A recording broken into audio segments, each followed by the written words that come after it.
You asked for it. You probably didn't, but you're going to get it anyway. NFL recap week 7. Got a lot to talk about. A lot. We're going to start with the Thursday night game, of course, since that's the first game of the week. Wasn't sure about that, but now I know. Now I know. Learn something new every day. Pittsburgh Steelers. They played the Cincinnati Bengals. First game for Joe Flacco as the starter, and he did not disappoint. Mike Tomlin said that Andrew Berry, the Cleveland Browns GM, must know something that he doesn't know, because he was curious why the Cleveland Browns would trade their starting quarterback within the division to a division rival in the Cincinnati Bengals. I don't think none of that mattered, and maybe Tomlin probably shouldn't have said nothing because Flacco came out there and handled business. Looks like that man hit you up for about 342, 3 touchdowns, no interceptions. Nice clean game. Short, quick passes. Got the ball to Jamar Chase, which is the smart thing to do.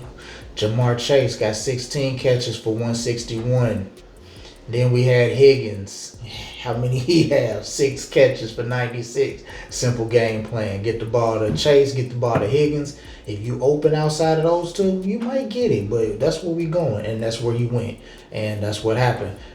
Chase Brown gave him 108 on the yard, and the Steelers overpaid veteran defense that they love so much, or Tomlin loves so much, got cooked. No offense, but some of these guys are 30 trying to chase 25, 26-year-olds. That's not fair to them. Not fair at all. Shouldn't have put... That's too many... You have too many 30-year-old cornerbacks guarding 25, 26-year-olds. That's not okay. You putting all that pressure on them. I could see one veteran, but not 2, 3 30-year-old. Too many veterans. I understand you want leadership, but how much leadership you need? You need some fountain of youth. These boys are getting cooked. Chase was having his way. I mean, 16 catches. My man had his way. He could have did anything he wanted to do. And he did. And Higgins, he would have had a touchdown if he didn't make the smart play and get down to run the clock out so we could have a game-winning field goal, 36-yarder by McPherson, and that was it. On the flip side, Aaron Rodgers did do his thing. 4 touchdowns, 2 interceptions. One was just kind of snatched out the receiver's hand, and one was overthrown. Good intentions, but just missed the mark. Aaron Rodgers still is that man, but the Steelers defense, which is the pride and joy, does not look like the pride and joy that you want them to be. And this team has too many veterans. They're like the LA Clippers of the NFL. I mean, you got a lot of veteran, a lot of, guys that's been around the block a time or 2 or 8. But, yeah, the Steelers, hopefully they can hold up. I mean, Aaron Rodgers, he gets to deal with the Packers this week. It's going to be storylines, all of that. I'll spare you all of that. But, yeah, other than that, I mean, Steelers, the defense not looking good so far. That's what you pride on. That's what it needs to be. Rodgers can only do so much. You don't want this 42-year-old man carrying you to the promised land. That's your defense. You built it. You love it. They need to be better. But they know that. So hopefully they'll get better. We're going to continue on. Oh, Chargers. Chargers don't always charge. And they didn't charge. Yeah, they thought about it, but I guess they didn't. It's not Justin Herbert. The defense just didn't have any way to stop the Colts. So the Colts win 38-24. Daniel Jones, he's looking legit. Daboll, this might be on you. Daniel Jones, another solid performance. He's putting together a solid performance. Not dominating, not crazy, but 288, 2 touchdowns.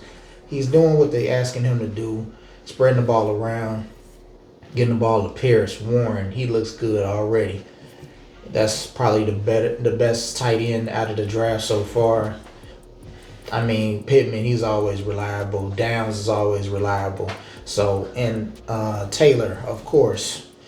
Taylor is that man. He's leading the league in rushing. So, he added 3 more touchdowns onto his campaign. He looks like the Taylor of old before he had some of the injuries, and the Colts look like they're on their way. It looks like it's no problem for them. And the Chargers, even though Herbert had 420 yards, I know you would think that That's not a bad game, but the 3 touchdowns, 2 interceptions is really what put them behind, and that defense could not stop the Colts if they wanted to. So that's what put them in the hole. And the Chargers, who look promising, are kind of falling back into inconsistency. And you really don't know what you're going to get from them week in and week out. So hopefully they can maintain that, because this is a playoff team. It's just not showing week in and week out. Some weeks it's good, some weeks it's not. What can you do?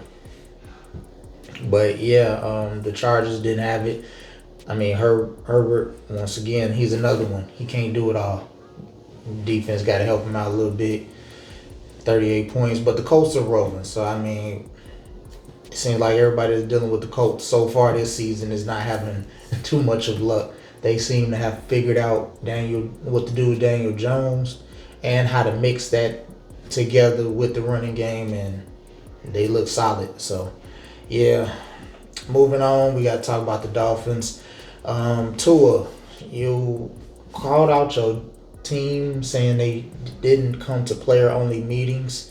Didn't say players' names, but player-only meetings. We can probably figure out who. Somebody probably has. I'm not gonna do it. I'll leave that for somebody else.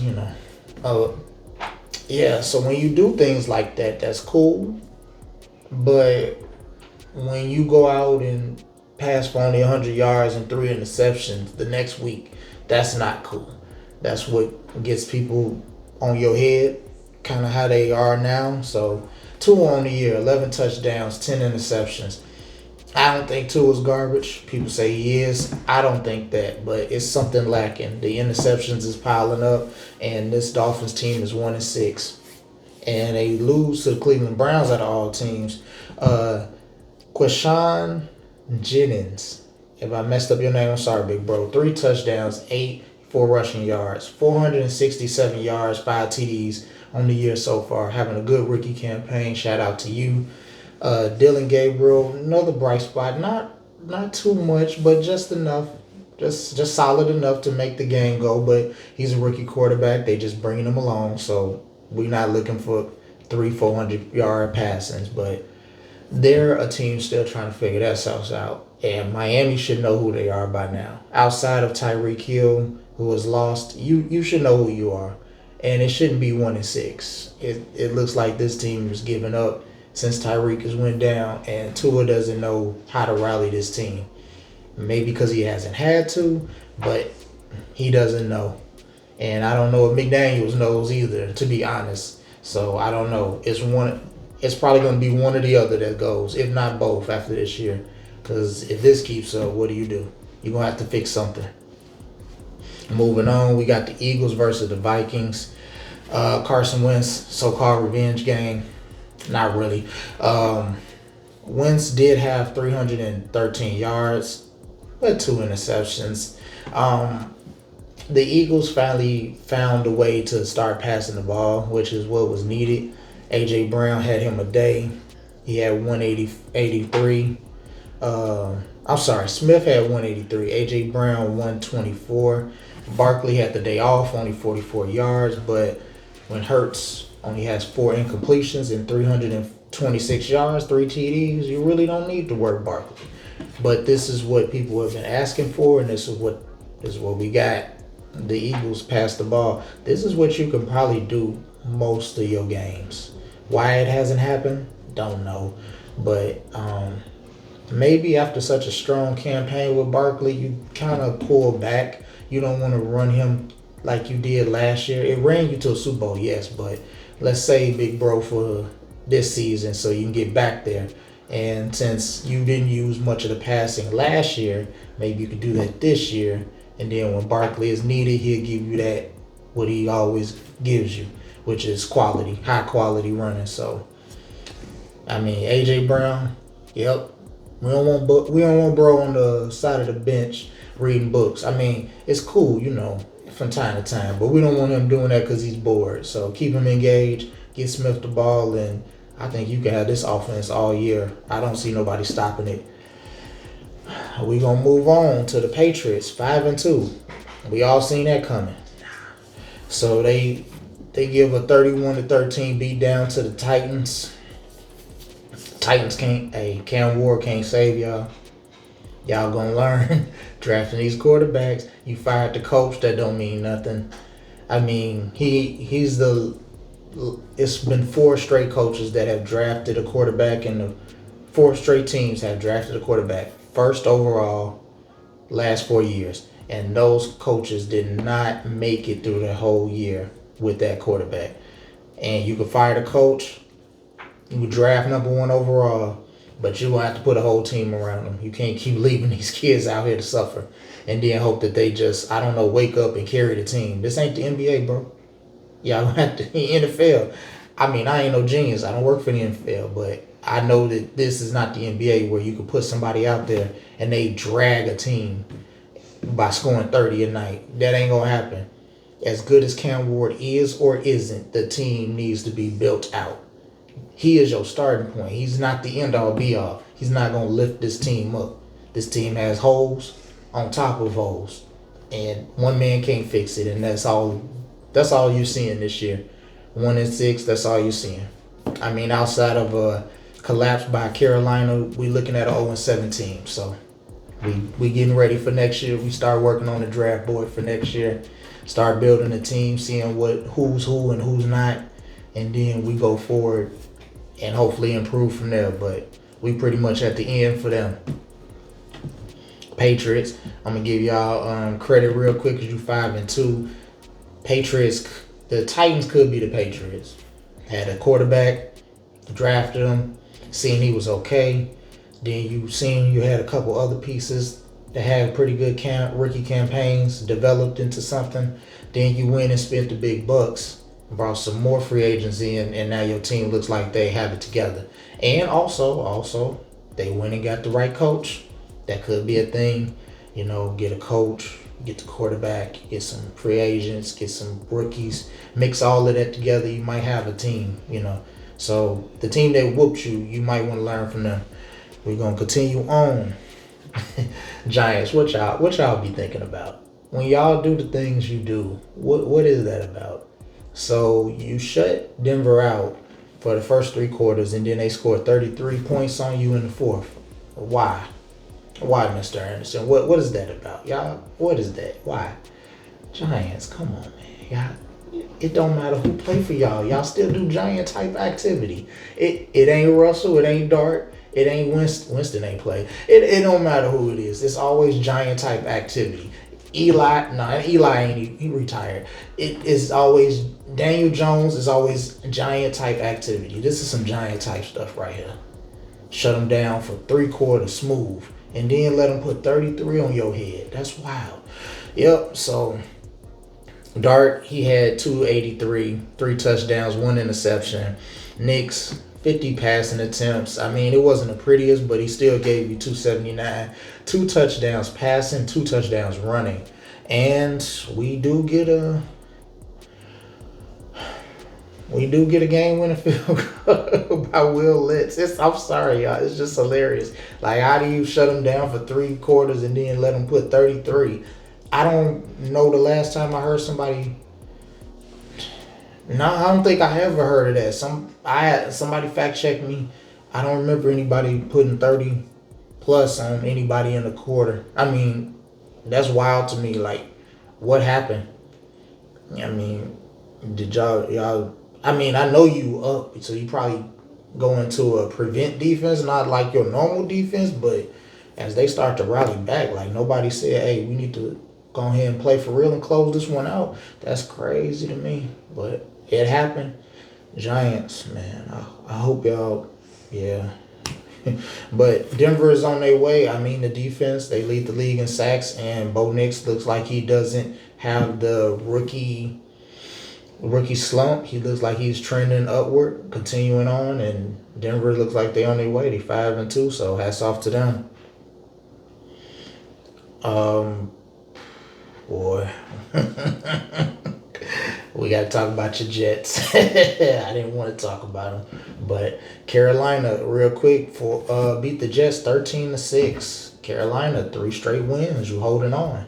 I mean, you got to Dallas, you got Miami, and the Jets. So when those 2 teams you beat have a total of one win. I mean, hey, this is how we build winning streaks. We beat up on these teams. I can't make the schedule. You got to beat them up. So yeah, that's what happened. Carolina held on. Bryce Young is playing good enough. It is improvement. You don't see him going backwards, which is cool.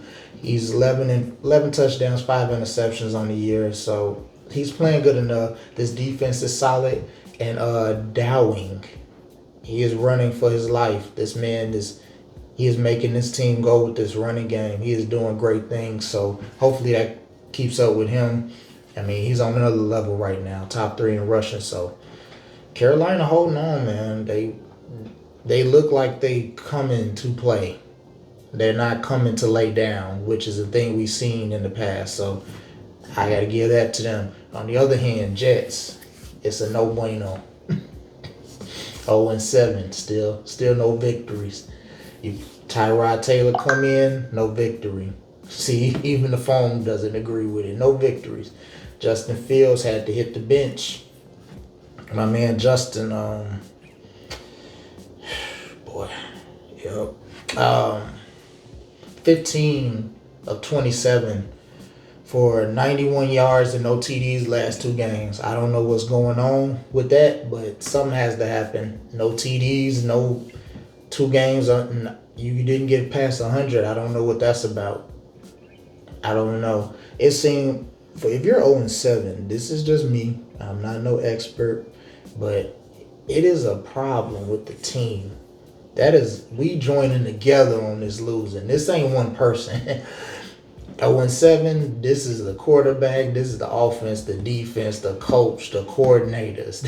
This is the GM. This is all of us joining in on this losing. We all need credit for this. This is 0-7. We all need some of this. We get credit. We all earn this. This is no one person job. 4-3, maybe you can put that on a few people, but 0-7, yeah, this on all of us. So you take that blame and just sprinkle it all around 2 or 3 times and let everybody get some of that, because that's crazy. Justin got to play better. That's a no-no. That ain't enough passing yards for a half. That ain't going to get it. That's not going to get it at all. Offensive line is not looking solid. Boy back there getting lit up like a Christmas tree. You have no receivers, but you knew that. You knew you only had Wilson. You decided to not get a receiver, not sign the trade. So that's on the GM. You get your bid. Aaron Glenn, first time head coach, you still got to figure some stuff out. Whatever you teaching these guys is not working because the penalties continue to rack up. We got running backs that can't carry the ball, that fumble the ball too much. Y'all get some love too. We got an offensive coordinator, his first time. He doesn't look like he knows how to call a complete game. He has some plays in there that work. It looks good, but it looks like it's more of the talent that's executing the play than his actual play calling that's making this go. This man looks like he calls 3 or 4 plays, and then the offense is done for the day. So the first 3 or 4 plays out the gate, which usually you have 15 ready to go, his first few looks solid. That first drive, yeah, get a field goal, maybe a touchdown, and then after that, wheezy out of here, we done. There's nothing left. So it's all the way around. I don't know, y'all. That's a whole collective. The defense, 2 all pros. No stops, takeaways, low, bare. Is people getting cooked, people getting destroyed, getting ran over, all kind of work. Everybody gets some of this work. It's crazy. So hopefully the Jets figure something out, because, I mean, ain't no point in drafting no rookie quarterback. This team is all the way down. You might as well keep Justin or Tyrod Taylor and run it back. And then the next year when you get the team back to, winning the game, then you can start bringing in a quarterback. But you bring in a quarterback, you just going to ruin them, because this is a team effort. This is not a one-person fix. And hopefully that gets fixed some kind of way. I don't know. People might have to get cut, fired, all of that. So, yep. We're going to continue on. Oh, yeah. Side note, Bryce Young did hurt his ankle. He does have ankle sprain. He would not be available for the game this week against the Bills. So Carolina, hopefully y'all can tread water till he gets back. Chicago Bears, they continue to win these games with no offense. Caleb Williams, he had a game, 176, no touchdowns, one interception, but this defense creates takeaways. No pass rush, but the defense creates takeaways. So something is working over there. I think it's not Dennis Allen, the coordinator. It's just they just don't have the guys to pass rush. Sweat looks like he went backwards, and then the rest of the guys look like they're just waiting for him to do it, and they just haven't got to it. They don't have no dogs, nobody with no aggression over there. It's just hike and put my hands up, and hopefully I get through. If not, that's cool too. You gotta have somebody over there with some energy, or you gonna end up how you been ending up. Because this pass rushing for the Bears been a problem for about 2-3 years now, and Pole signs people, but that ain't enough. You need to sign people that can get to the quarterback. Somebody out of all these people you signing has to be able to get to the quarterback. You done signed a lot, so at some point we're gonna have to look at you because still no pass rush. People waiting on it. They waiting patiently, so you gotta bless them, man. They coming to see you, coming to see this team. Give them a pass rush, some kind of. They need help. Trade for somebody. It's a lot of teams tapped out already that has pass rushers. You might have to look into that. So, but yeah, the Bears are 4-2. I mean, they sliding by. They beat them and the Commanders in the same week. The Saints. I'm sorry, y'all. I ain't gonna call you the Aints. But yeah, they beat the Saints and the Commanders in the same week. So I guess that's a good thing. Yep, got Baltimore coming this week with Lamar supposed to be back. So we'll see how they handle a team with a better offense. So because with the Ravens, y'all know what y'all is. No Lamar, no victory. So, but the Bears are holding on. Finally got the running game going on. I mean, Swift, last 2 games, 233, gave him 128 on the yards Sunday. Proud of you, boy. The running game can get going. Caleb get a little bit more polished with the deep ball, spread it around a little bit more. Yeah, the sky's the limit, but that pass rush, something got to happen because guys just basically sitting hoping that a sack happens, and I don't think that's going to be the move. And with that happens, the defense gets burnt out because they end up getting cooked after a while. And then if there's no offense, then this team starts to go backwards. Bears fans, you know what I'm talking about. Where it looks like the defense is going to dominate for a year. They get burnt out. And then there's no offense still. So this team goes from, 4-2 to let's say 6-11 real quick. And it's happened before. Bears fans, y'all know what I'm talking about. But fingers crossed. Hopefully they keep going up because schedule's going to start to change, starting with Baltimore. So we'll see. Speaking of which, speaking of the Commanders, the Bears did play them, but this week they've been having a rough week because they lost to the Bears on a game-winning field goal Monday and then go down in that Texas heat and get spanked by Dallas. So Jaden Daniels ended up injuring his leg, his hamstring, in the third quarter. The game was out of hand before then, but yeah, he's unsure. They're unsure if he's going to play against Kansas City on Monday night. And they have the Seahawks and the Lions after that. So they're going to need him to get back because those next 3 games are going to be critical. Could push you down at the bottom well, not at the bottom because the Giants are at the bottom. But it could push you right under the Giants or it could elevate you. So hopefully it gets healed and he gets better because they did not look good these last few weeks. The offenses look stagnant. I know Daniel's been battling injuries, so it's hard to get in rhythm when you're injured. You come back and then you're injured again, but hopefully. And shout out to Dallas because Dak does look good. I ain't going to lie. Got CeeDee Lamb back. He gave him 110 receiving yards, 1 touchdown. Pickett's looks great. Dak, 16 touchdowns, 3 interceptions, 71 completion rate, doing great things. Hope that keeps up. Dak, don't have them people come down in that Texas heat, boy, and you decide to start doing the fool. 16-3, and then next thing you know, you got 25 touchdowns and 20 interceptions. Come on, man. Keep doing what you're doing, man. You're doing good. But that Dallas defense, y'all got to turn it around. Passing and total yards, dead last. Passing, second to last. Rushing yards, third to last. That defense is no good. I mean, Eberflus, I know it ain't you, big bro. You thought when you came down there, you thought you was getting Parsons. I know that's why you probably took the job. You was like, man, forget them Bears. I ain't worried about getting fired. I'm going down to Dallas, and I'm cool. I got Parsons.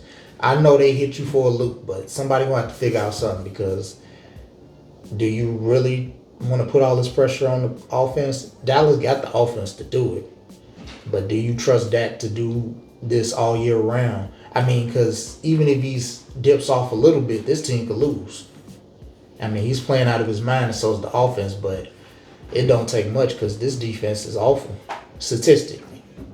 And I know there's some injuries on that side, but guys got to get a little bit better and help out the offense so they ain't got to feel like they got to drop 40 every game to at least make sure they win. So hopefully that works out for them. And then we have the last two games of the night. We had the Lions versus the Bucks. Lions took care of the Bucks 24-9. Mike Evans ends up with a concussion and a broken clavicle. When it rains, it pours, man. I just hope he's able to come back at some point. I mean, 12-year vet, going to the Hall of Fame, but injuries starting to pile up. So hopefully this ain't the end for him. But on the other side, Detroit, their defense got to Baker.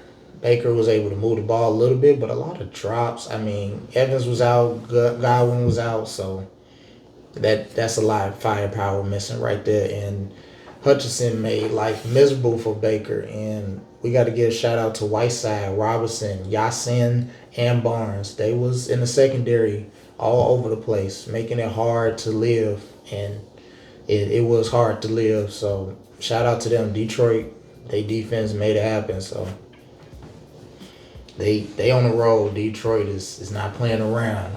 I know everybody thought they had fell off a cliff losing all the coordinators, but they look okay. And then the last game, we have Seattle versus the Texans. Seattle took care of the Texans 27-19. Stroud 229, 1 touchdown, 1 interception, nothing good. Had pressure in his face all night, pressure all year.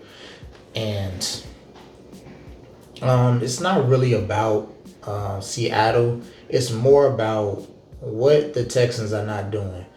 The offensive coordinator that CJ had in the rookie year fell off a cliff last year and ended up getting fired. And now he has to learn a new system. And you still have a head coach who is in his third year. He's still learning on the job. And you have not fixed that offensive line. Now, you've seen it was a problem with the receivers because you had a lot of injuries. Some of those guys are still not back. So you did draft you some receivers, but you need some offensive line play. And trading Tunsil to the Commanders, I still don't understand that, because that is an all-pro left tackle, and we usually don't do those type of things. So C.J. Stroud is getting hit a lot, and he's making a lot of bad decisions, or just not completing the passes. There's nothing you can do. They need some offensive line play. That's what it is. The defense is solid. They only giving up 14 points a game. There's nothing more you can ask for. That's a lot right there for them doing that. So they are on their game, but Texans, they need some CJ needs some protection. Guys just got to, at this point, you can't trade for nobody that's going to be good. So you're just going to have to hope guys get their mind right and start doing better. But Seattle is still looking good. Darnold, he's still going. He ain't fell off a cliff. I know a lot of people thought he would outside of Kevin O'Connell and having Justin Jefferson and Addison, but he looks solid so far. Hopefully that continues. Seattle looks like they might be on their way to another playoff, back to the playoffs. So good for them, but that's all I got. So what did we learn? Jets are bad. You need one person can't save you. You need offense and defense. And usually when it rains, it pours. You never want a broken clavicle and a concussion, but that's the NFL. A lot of stuff in the mixed bag. But I appreciate you guys watching. I'll catch you on the next one.